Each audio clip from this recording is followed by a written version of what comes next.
Thank you.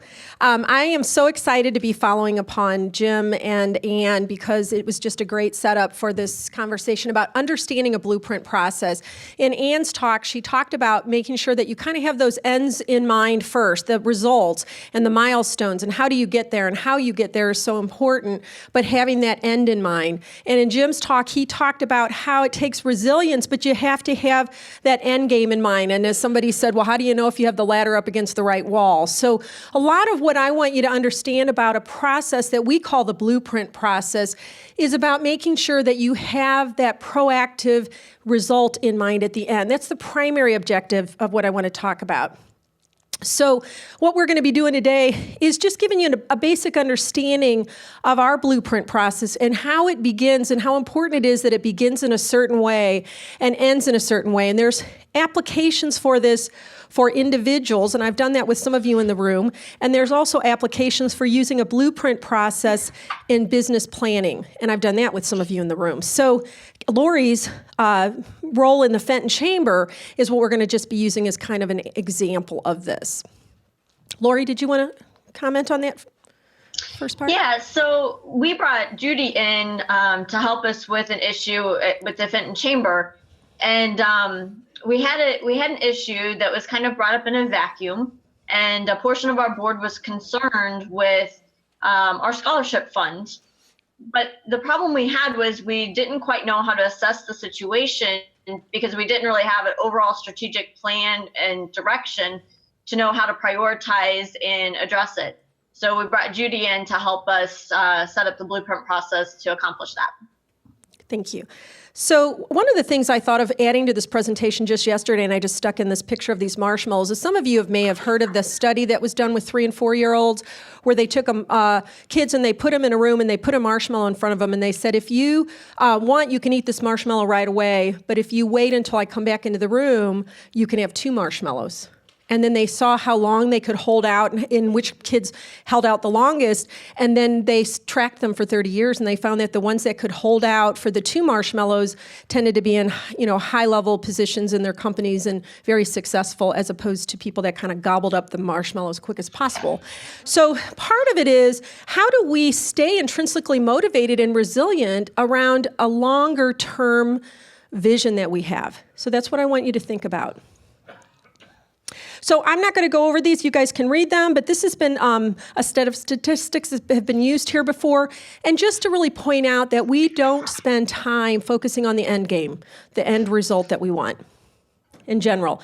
And in a chamber or any organization, people start with this idea of really being excited about some sort of vision that they have. And then along the way, they start losing engagement. And oftentimes, they resolve to quit because they don't know how to get back into that place of where there's excitement and there's a sense of meaningfulness. So some of the things to keep in mind is that in any organization, people have this idea of what they're entitled to, what their experience should be, and they'll start leaving emotionally if it's not met. So I heard Jim talking a little bit about making sure people know where you're headed and why you're headed there, and making sure that they have the information to stay engaged and to feel a part of something. So if you're not able to maintain helping people have good expectations that engage them and excite them, they'll start leaving. So it's really important to think of a sense of meaningfulness, and this is where we want to get into the blueprint process. The blueprint process is something that helps with communication. It helps communicating things around being clear about where we're going, being clear about our results, and then getting the buy-in or approval from the stakeholders within that process. So Lori, I have that little picture of Lori to remind me to let her talk once in a while. Go ahead, Lori. Yeah, so one of the things we wanted to make sure that we accomplished with this is we wanted to make sure that people were not frustrated by what they expected from this scholarship issue. And really that would be based on their assumptions, because at that point in time, we didn't have clarity or approval to really know how things that needed to be determined and prioritized should be. And that's when we realized in talking with Judy that we really need to go through a visioning process first. Okay. So, do you guys remember this movie, Planes, Trains, and Automobiles? I laughed the hardest at that scene when they're on the wrong side of the highway and they're going the wrong way and they don't know that. And so, a lot of times we're off track and we don't even know we're off track. So, how do you make sure that you're not off track? That was a question that one of you brought up. So blueprints help you to get clear about where you're headed, and they help you to create teamwork within yourself first, and then within the relationships that are involved in whatever you're doing. So go ahead, Lori. Yeah, so one of the things that I realized and we identified as a problem is that all of us were very much aligned with helping the Fenton community and doing the right thing for our members and our community. But what we realized is we could have been aligned much better regarding the specific ladders and goals and tasks that we wanted to accomplish to get there. And that's what we didn't have, is everybody had great ideas and we were all aligned as far as what we wanted to accomplish overall, but the individual pieces of what the priorities were and how we wanted to get there, we didn't have any alignment there at all. And in this case, you know, with the example here, we didn't know what fruit we were going to take and where we were going to take it to. So the blueprint really helped us create that alignment. Okay. So a lot of times what happens is that we all want to jump in at the goals level, because it feels so tangible. It feels so powerful when we set a goal and we start moving toward it. But if we haven't taken the time to really think through what's the purpose for what we're doing, overall, the high level purpose, what is it we want to be causing in our lives? How do we want to behave no matter what's thrown at us? How do we have that resiliency? And what is the vision? What's the end game that we want? If we don't take the time for that, our goals are going to be less effective, but this is where most people start in their lives, is at the goal level. So what happens is, if you don't focus on purpose, values, and visions first, you will not have people that are aligned. And when they are aligned with purpose, values, and vision, they see their role and tasks as meaningful. They look forward to getting involved. They have pride in what's going on. They have pride in the organization. When you don't have the purpose, values, and vision aligned as the priority order, people will either not get the right work done, or the right work will not get done right. Oops, Lori, go ahead.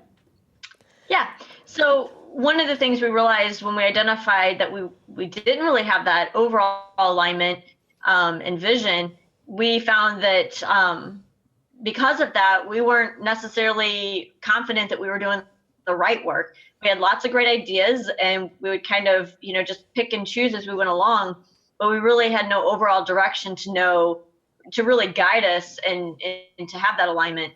And so once we went through the blueprint process, what we found is when we were aligned, we were actually able to accomplish and move towards the outcomes that we needed and wanted. And so that greatly helped us really focus and make sure that we were all on the same page. So the first step of the blueprint process is purpose. It's a little hard to see it up there, but you want to make sure a purpose is something that is much larger than any individual vision. So it's why we exist, what we want to cause, what's the good we're saying that we're all about. So for example, a company one that I love is by Zappos, and it's to create a wow experience through service. It's a little abstract because you don't know all the specifics of it, but you know what a wow experience feels like and you know what service feels like. This is one of somebody in the room, maybe you guys can guess. Inspire, it's probably fits many of you. Inspire awe, joy, full aliveness, and spiritual connection. Anybody have a guess? Brian Lunt. So he's all excited about his new venture where he's aware that he's always been doing this, but never really was able to hold on to it as an anchor. So your purpose should always be an anchor for you. It should be memorable, inspiring, and compelling. Something that you don't have to think of it as a jargony thing on the wall. It's just something that helps you move through things. So this is the Fenton Chamber's purpose, to encourage, support, and promote everyone. That includes the people that are on the inside as well as the people on the outside. So Lori, go ahead. Yeah, so as we went through this process, Jeannie, the executive director, she really was the one who initially focused on the Chamber's purpose.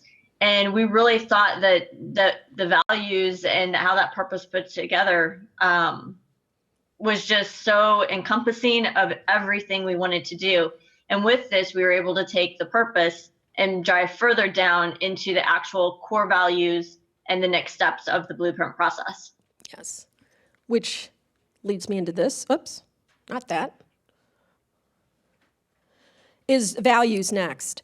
How do we operate? How are you being and behaving is what's behind that picture there. Do my values ensure that I live my purpose? We have an exercise we do where we give a whole set of values, and they're all about like being famous and unifying a lot of people and being a very well-seasoned speaker and inspiring millions. And it actually is a list that could equally be for Hitler as it could be for Gandhi or somebody like that. So values without purpose can be used in very nefarious ways.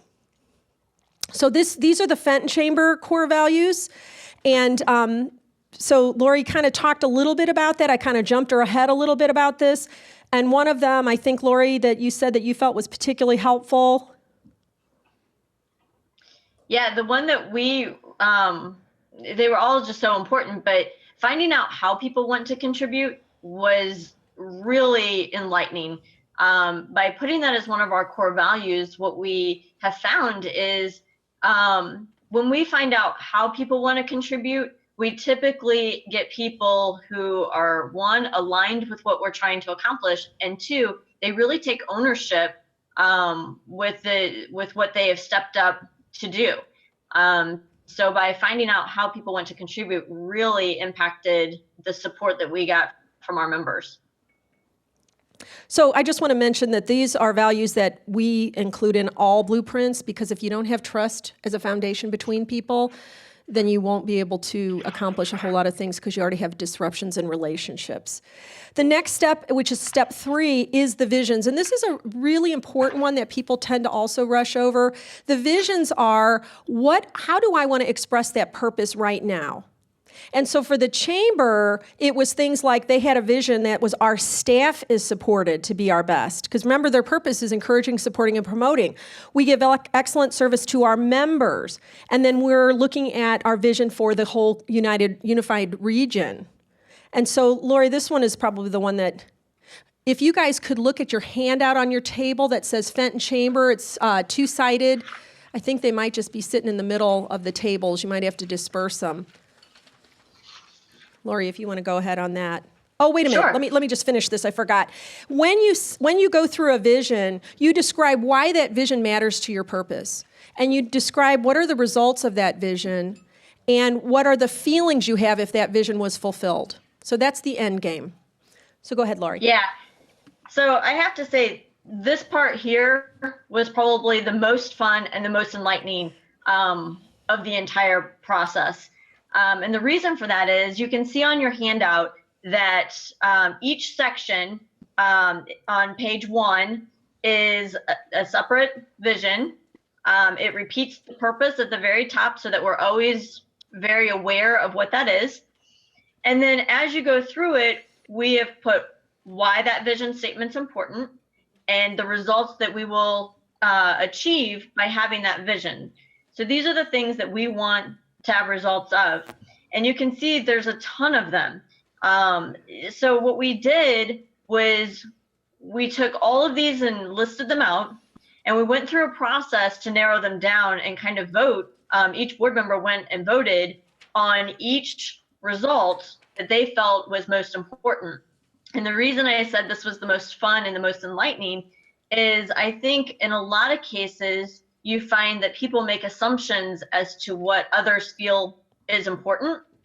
And so there was a couple of things in here that I felt these are probably just not the direction that the board wants to go.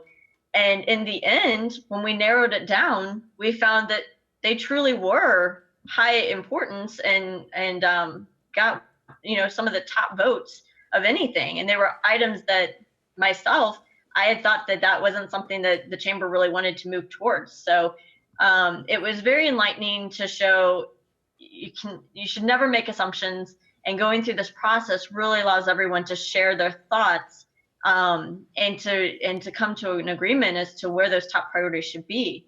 So what we did is, Judy helped us outline this, and then we voted. And so we had 23 results initially that we had to weigh. And so the first thing, we voted on the top 2 within each vision. Next, we narrowed that down and voted for the top 3 of the 6. And then we voted on the top 2 overall. And then from there, we picked the one that we wanted to take a step further in the blueprint process and really drill down to set the goals for that particular result. Okay, so in the interest of time, I just wanted to let you know that the next 3 steps to the blueprint process, and I'm happy to put the information on this in much more detail on the website so you guys can access it, but then you set SMART goals, specific, measurable, achievable goals, and the group had some trouble, some of it, in really understanding how to make it specific so that they could be successful and they could set result-oriented types of outcomes.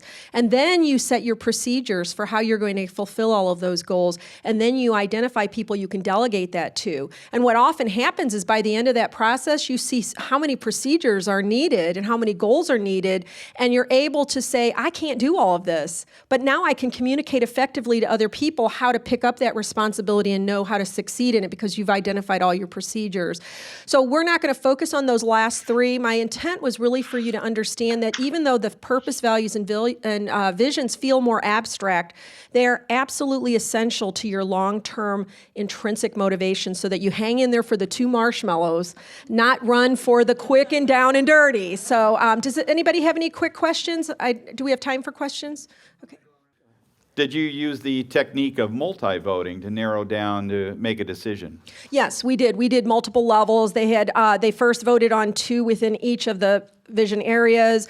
Then they went back and voted on the next level and then the next level. And it was really interesting for people to see that we're a collective group and collectively we're going to own what is priority. And it helped everybody to understand what mattered to each other so that they were heard, but yet certain special interests might move to the bottom in that process. Brian has a question over here. Should we stop? Last question. How long does the process typically take? So the question is, how long does the process typically take? It really depends on how quickly you want to move through it. With regards to the Fenton Chamber, it was a 4-hour process after I was able to define the purpose, values, and vision with the executive director, which was probably a couple more hours, just to get those 3 pieces in place. And then Lori plans to use this. I'm going to speak for you, Lori. She said, I'm going to use this every meeting that we go to, just use that process of drilling down in this way, so that the ladder is up against the right wall.